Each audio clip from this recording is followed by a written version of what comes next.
everyone, I'm Rita with Everything Homemade, and I'm going to show you how to save seed from your pumpkins, and this will go for any kind of squash across the board. And then I'm going to show you how to cook your pumpkin filling, how to store your pumpkin filling, so that way throughout the winter you have fresh pumpkin filling ready for either soups or pumpkin pie or whatever your heart's desire. So the first thing we're going to do is save seed. I'm going to start prepping that because really saving seed and cooking down your pumpkins goes hand in hand. So it's going to kind of be a back and forth a little bit, because what I do at the beginning, I can cook down the pumpkins and then get back to my seeds after.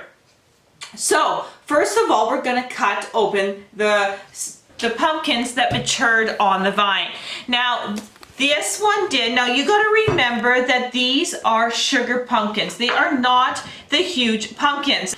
So to demonstrate the different size here, this is a pumpkin my husband bought from the store, and these are my sugar pumpkins. Totally different in size. But what the difference is here is that these are pie pumpkins. They're a whole lot sweeter. Their flesh is a lot nicer over the pumpkins, let's say you would carve or decorate your house with for the fall. So that is the difference in size. But the flavor is so much more with these small pumpkins.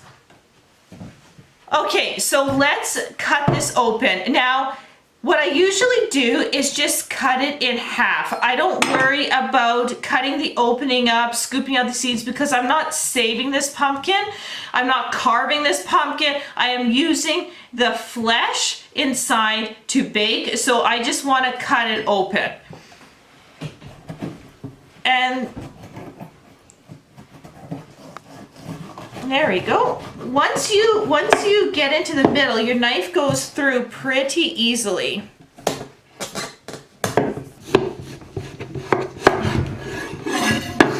Okay, this is exactly what I want to see in my seed pumpkin. Now, I am really picky about which pumpkins I save. So you see the green ones over here. These may have good seeds, but these didn't ripen on the vine. These were one of the first ones that set, so I want the most mature pumpkins to be my seed pumpkins. And so all you do is scoop out your seeds. I'm just using a spoon here, and sometimes this flesh that's holding the seeds is fairly strong. So you see, beautiful mature looking seeds. They're nice and plump. They're not just flat, which is awesome. So I'm just going to put them into a bowl here.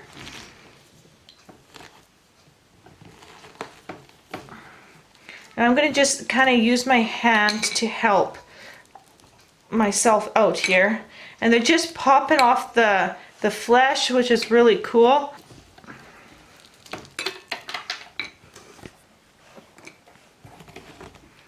And as you can see, you can get quite a bit of seeds for the following year. And I will keep, on a good year, I will keep a few hundred seeds, because if I have a bad year and let's say my pumpkins don't set, I always have some extra seeds. Plus I always find that other people want seeds, and that way I have a good stock of seeds. Plus, you guys, remember how nutritional pumpkin seeds are. They're high in a lot of zinc. They're really good for your immune system. So definitely eating pumpkin seeds is a really important part, should be an important part of your diet.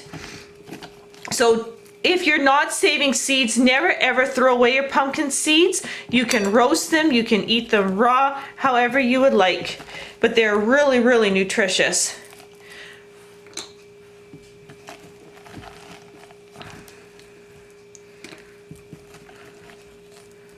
Okay.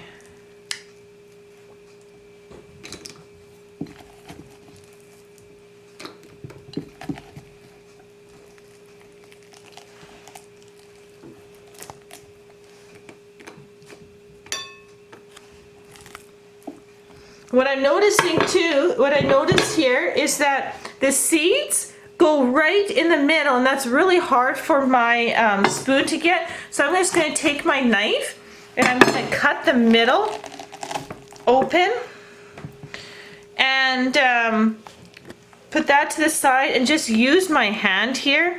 It seems to be more effective than my spoon.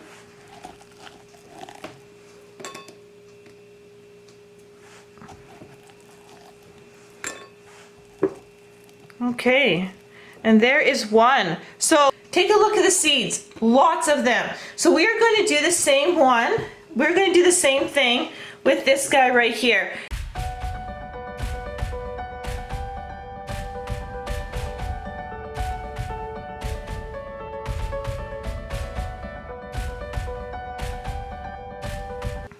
Okay, this is a really good example here. You see, this one here has some little seeds at the bottom that aren't mature, and you can see the difference in size. This is what we're looking, nice and plump. This is what you're not wanting to save. The really flat, the kind of see-through, those are definitely will not grow. So in your pumpkins, you really want plump seeds.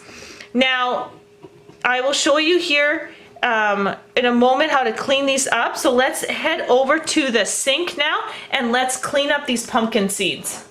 So I just have this under lukewarm water. It's not hot, but it's not ice cold either. And what I like to do is just get a strainer, put my seeds in the strainer and take my hand and kind of just rinse them clean here. If you've got heavy flesh, take that out, kind of pull the seeds out there.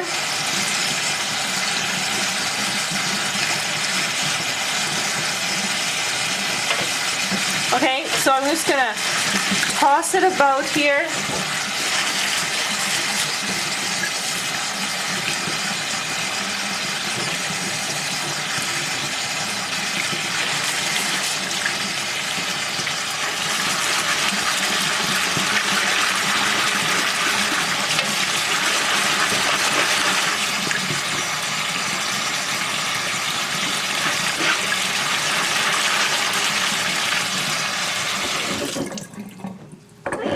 Okay, so the majority is fairly clean. So now I'm just going to take my hand here and I'm just going to pop off a couple of the seeds that are still tightly connected to the fleshier part. They're kind of slippery, so they're not so easy just to hold, especially when I'm holding the strainer at the same time here. But you want to just have them as clean as you can get them. Okay, so after they are cleaned, what you want to do is have a bowl, a cup, something with a bit of depth to it because we need to soak these in water. So I'm just going to place this off to the side here, and I'm going to grab my bowl and I'm going to fill it up with, again, just room temperature water. I'm going to dump my seeds in. Again, if you see anything that is dirty, just take it out. Now, what I want to do here is just leave these seeds alone in this water. And what I'm going to do is do a test on it. And so I will show you which seeds to save and which seeds to discard, so you increase your germination by only keeping the viable seeds. So Ocean here is going to do the second pumpkin. And again, this one here, remember the pumpkin that was kind of squashed under the racks? That's why it's got this kind of funky shape. It also has really mature seeds. So she's going to work on that pumpkin, and I want to show you something over here as she's doing that. So when we put the seeds into water, They all floated to the top right away, but now they're starting to fall. And this is a good thing. So I want you to remember this little trick. All the seeds that float are not viable. All the seeds that sink are the ones you want to save. So as you can see here, there's quite a bit that sunk to the bottom, but there is still quite a bit at the top. So what we're going to do is add in the seeds that Ocean has taken out of this pumpkin here. And we're going to do the same technique. We're going to wash them because right now they're all slimy. We're going to wash them and then we're going to place them in the bowl. The next step in processing our pumpkins is to take our pumpkins and flip them upside down onto a pan. Now I like using lasagna dishes because they got nice high sides so any liquid stays within the pan. Plus you want to flip them over because if you cook them this way, that all the juices stay inside. I want the juice, and then it dries this part out. But what I want to do is I want to flip them over, then they stay nice and moist inside, and it doesn't make a big mess. I don't need any oil or anything like that. All you are is putting your pumpkin into a dish and then firing it into the oven. I am cooking these pumpkins under 350 Fahrenheit for about 1 hour. So this would be the same as you cooking spaghetti squash or butternut squash for supper. This is about the size for about an hour. Of course, the bigger the pumpkin, the longer you need to cook it. What you need to do is I will show you how to test if they are done, but you're looking about an hour for what size of pumpkins I have. So now let's put them in the oven.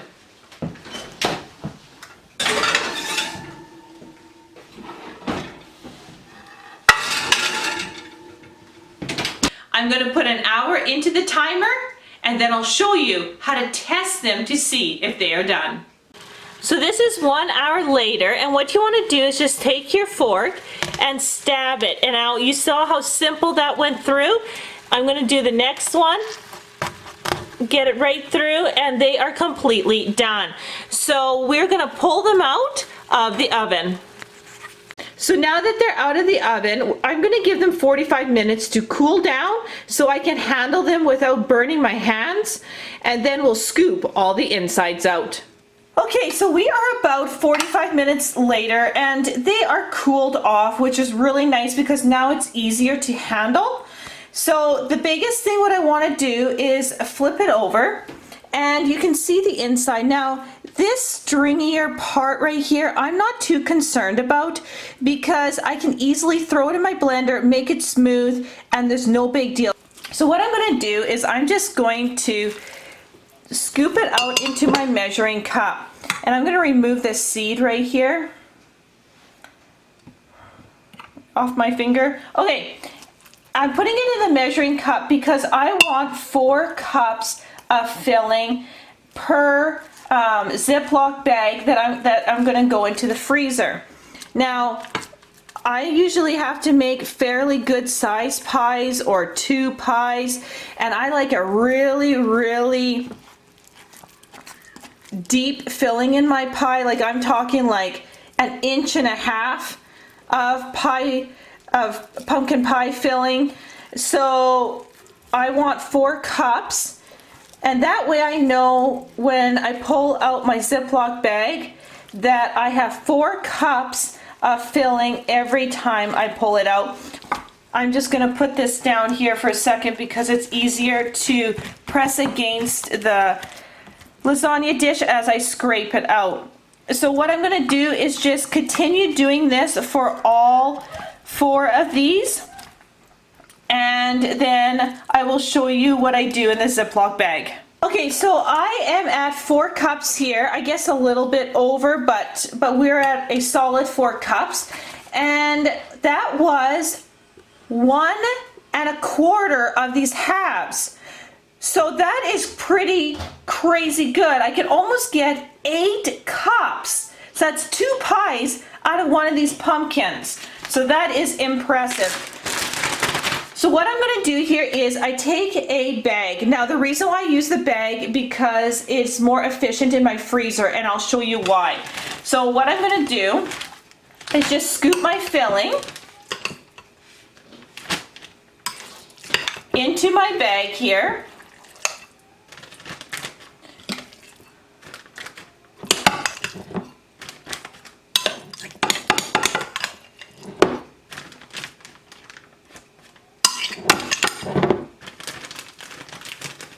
Okay, I'm just going to move some of this out of the way so I can just demonstrate to you.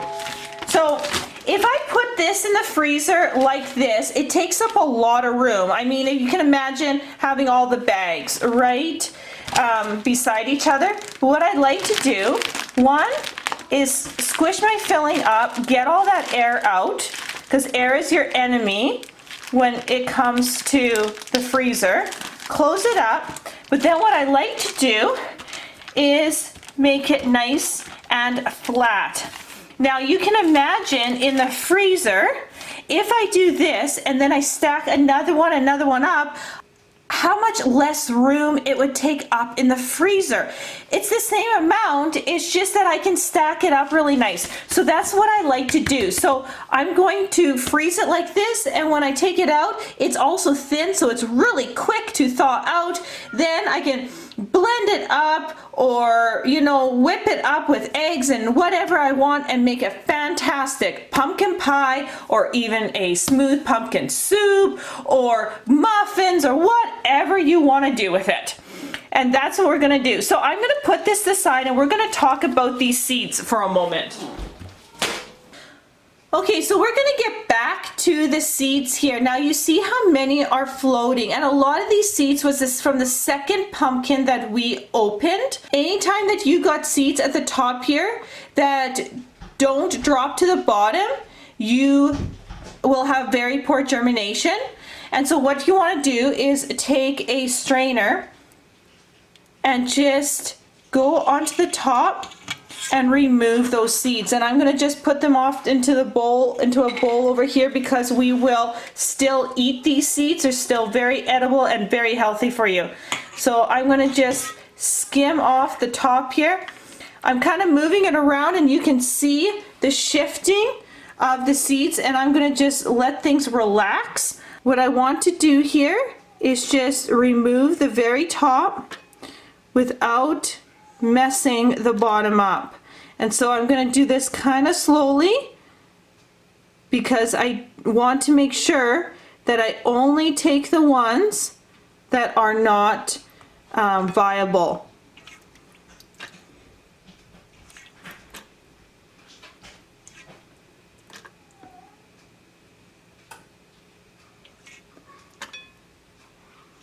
And this same method goes for tomato seeds as well. That's exactly how we do our tomato seeds. And you see the ones that are heavy will stay at the bottom there. They don't go to the top.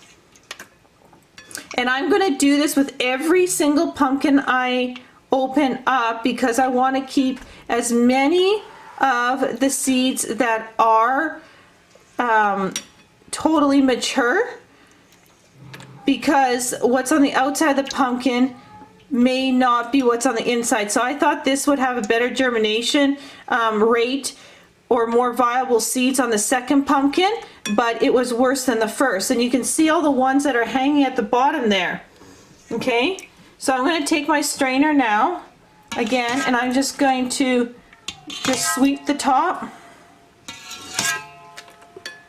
And just wait a second while things kind of settle down. And again, do the top. This is a little bit tedious, but if you can save your own seed, it is just so much better. And plus, the plants get used to growing in your climate, so they actually become hardier over time. So it's really, really good to save your seeds. They actually adapt a bit to your climate. So now I've got some kind of lingering between that maybe will be viable and maybe not. They kind of are pointing down a bit, but you definitely have a lot that are not floating, which is really good. I'm going to leave it as this. I'm actually just going to take one more top here off. Okay, so I'm going to leave it, stop taking any more seeds out. And what I'm going to do now is completely strain the water. So let's head over to the sink. I'm going to hold my strainer and I'm going to just catch all the good seeds in it. Just like that. I'm just going to move it around to get as much water as possible out of there. Okay, so now the key thing is to get these seeds dry. And that is a very simple thing to do.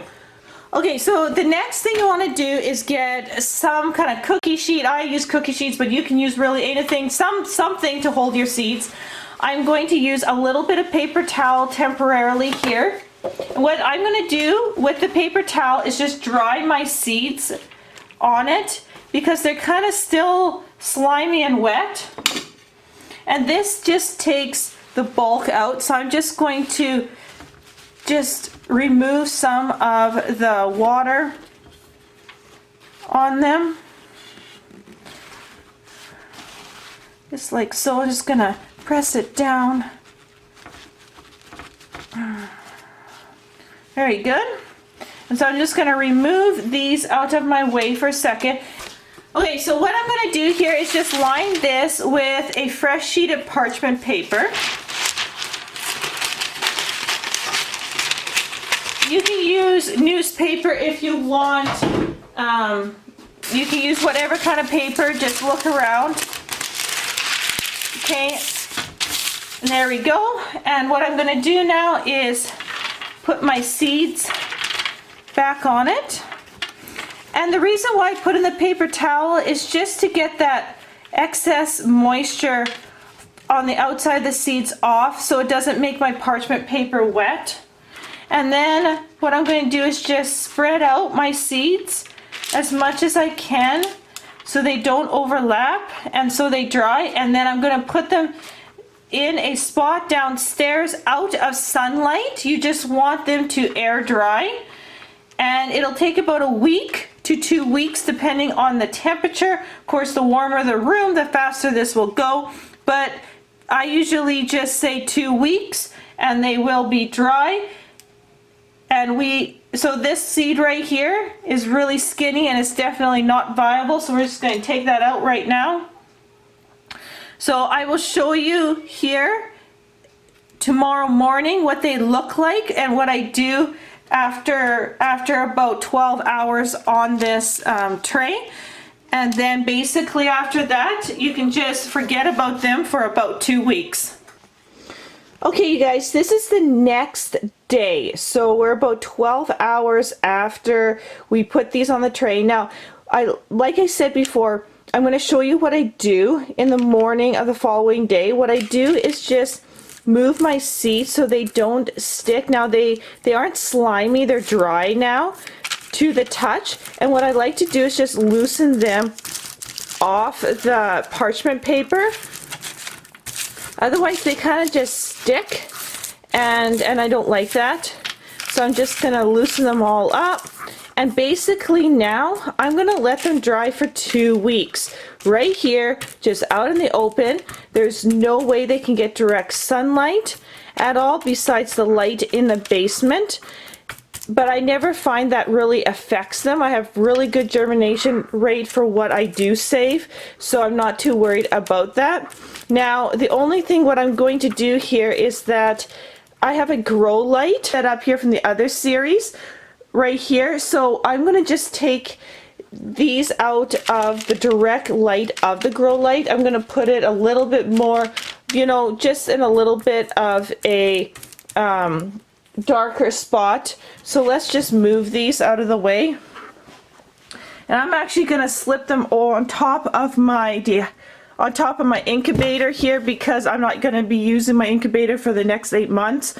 So I'm just going to slip there, and that way it's in the room, but it's not under a direct light, because I'm a little bit concerned that maybe the grow light may actually wreck these because it's mimicking the sun, right? So I'm going to take it out of the grow lights rays in this case. So if you have something like that set up, just shove it into an area that is a little bit darker. So I'm going to leave them here, and I'm going to leave them for 2 weeks. They'll look identical.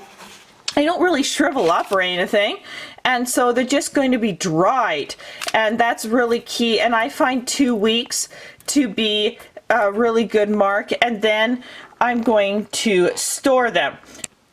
So it's 2 weeks later, and the pumpkin seeds are dry.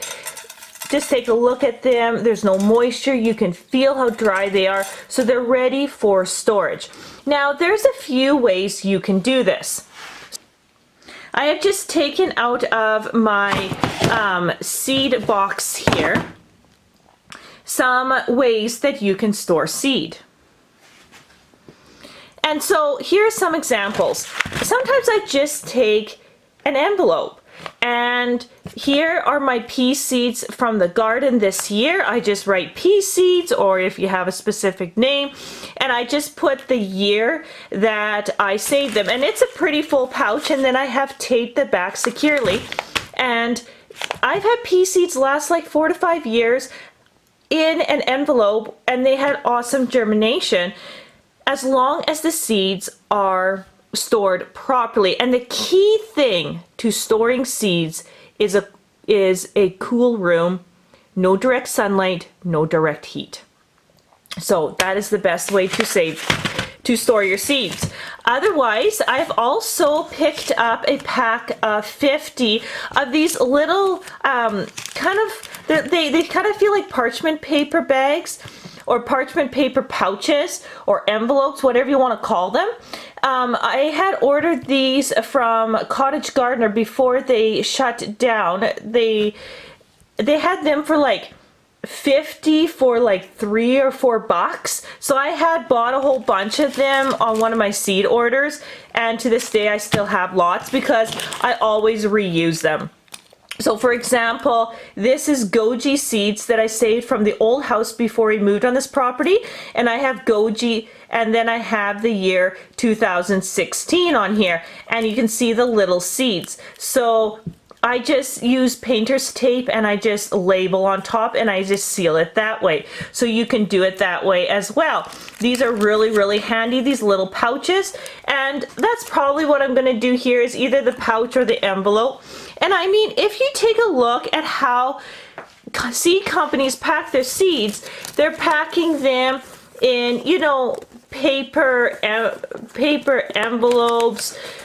Sometimes you get them in a bag like this. Sometimes you get them in an envelope and then in kind of like a Ziploc bag style. Different kind of companies have their own. This is Richter's. So really, you can make envelopes with paper bags. You can store seeds in paper bags. You can store seeds in Ziploc bags. You can store seeds in parchment paper, homemade envelopes. Envelopes you send out in the mail. I mean, the sky's the limits. The biggest thing is your seeds need to be dried. Your seeds cannot be in full sun. They need to be in a closet in somewhere cool, out of direct heat, and they'll last for years. So no problem there. So that's what we're going to do here, is we're going to store our seeds, and then they're ready for next year. So I hope this video was really, really informative. It took you through the steps of cooking down your pumpkins, saving your seeds, and storing them.